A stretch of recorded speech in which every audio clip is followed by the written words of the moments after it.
we are going to talk about personnel, and he's going to get input from all our coaches, and then from there it's just making the really tough decisions.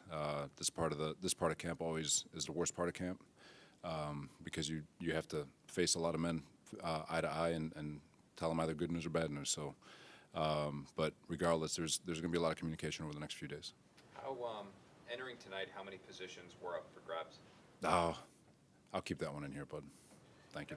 Pretty interesting decision at backup quarterback. Can you just talk about Josh and James and how they played tonight, and it's just like overall assessing that decision?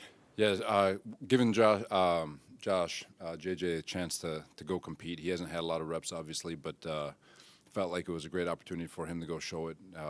Doesn't look like he's in his mid-30s. The way he's running around, slinging the ball, thought he was very productive. Very, obviously a veteran, knew exactly where to go with the ball. Was decisive with it.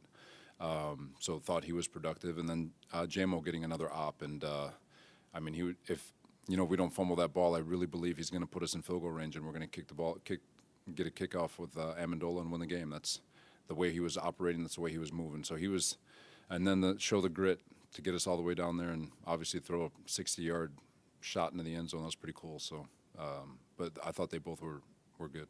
We've asked you probably 24 times about the backup quarterback position since OTAs. How would you summarize now that camp's over, how that competition went, and how those two guys, Mike and James, and I guess Josh, you can throw in as well, came along? Yeah, like I said, we thought they all got better as the entire camp went along.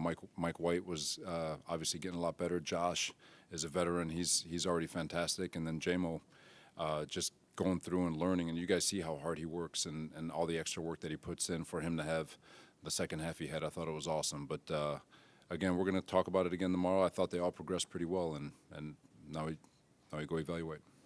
Robert, why did you decide to have Bless and Bryce play in this one, start this one? They're still young corners, and they need all the reps they can handle. With the exception of some of the guys on the D-line, the entire secondary played. There's still a lot of stuff that we got to get cleaned up back there in terms of communication and technique and tackling. So we wanted to give those young guys a look, and especially at corner, to make sure that they're getting another rep. It's the same thing with the middle linebacker, Sherwood. I mean, in hindsight, I'm really happy that we got this game in because he needed it, and so these reps are priceless for all of them. You think Sherwood takes something from he had a couple missed tackles there? Absolutely.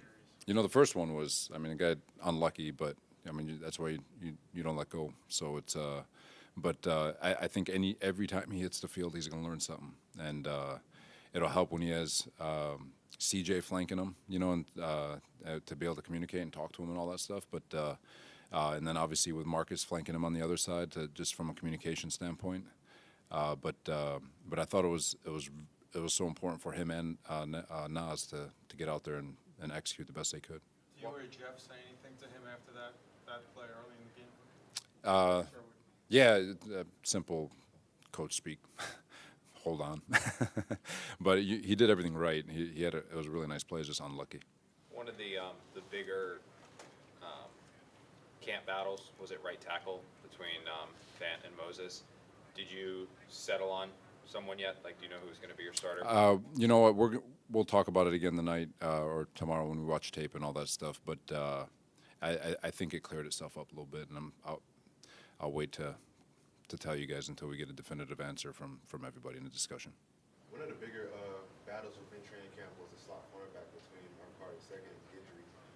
So what are some of your assessments from that slot cornerback battle? We're really excited about the slot corner. I think when you look at Michael and Guidry, we think they're two NFL starters with potential to be even more with their youth. They got a chance to grow into that position. I think Guidry has such great speed and foot quickness, and he's a lot stronger than you think. And then you've got Michael, who's just such a great communicator and very smart. So we're really excited about those two. Those are definite starters in this league, and they just add to the value of that position. The league is 80%. Go ahead. See a scenario if the outside corner spot is struggling a little bit, you don't want them out there on the outside? For sure. Good question. What have you seen from Ty? Ty Johnson? Yeah. You know what? The emphasis for him this year was the game, or since we've since we walked into this building has been to get those tough yards. 3rd and 1, lower your shoulder. Like, it's not about finding the crease; it's about moving piles and sticking his foot in the ground and getting violent with his running, run his feet on contact. And I thought he did a really good job there on that touchdown drive. He converted a 3rd and short, was moving piles, lowering his shoulder, and getting tough, aggressive yards. And that was a great plus for him. And the thing about it, he still has so much more in the tank. And but I thought it was a great step forward for him. He did a really nice job. Take a couple more. Robert, 2 weeks from tomorrow, it counts. Does that feel like it's still pretty far in the distance, or does that feel like that's coming fast now?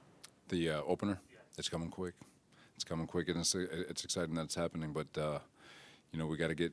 Obviously, we'll get on Carolina. We'll start prepping, and then we'll get going. Did Zach spend any part of yesterday or today lobbying against your decision not to play him? And did you just deem him too valuable to put in harm? No, he always lobbies.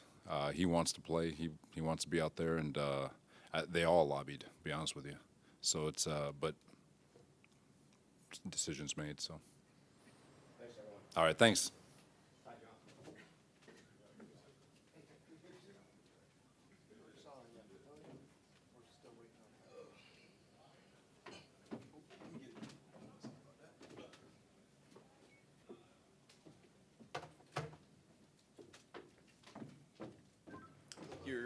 What's up? When we've talked a lot